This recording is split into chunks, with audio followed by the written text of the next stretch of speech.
గిరిజనులంటే ఇంత దారుణమా? Guinness record కోసం గిరిజనులకి ఇన్ని వేదనలు చేయాలా? ఇంత దారుణంగా ఉన్నారా?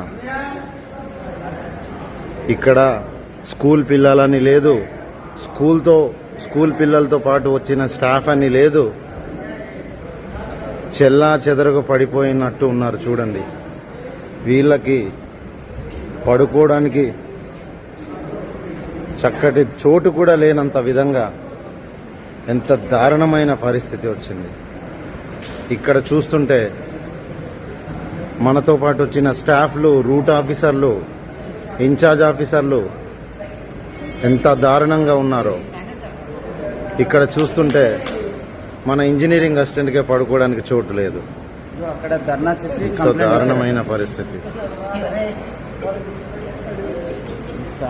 ఇలాంటి బాధ ఎవ్వరికి రాకూడదు. దయచేసి దీన్ని సీఎం గారి దృష్టికి తీసుకెళ్తారని మనవి చేస్తున్నాను.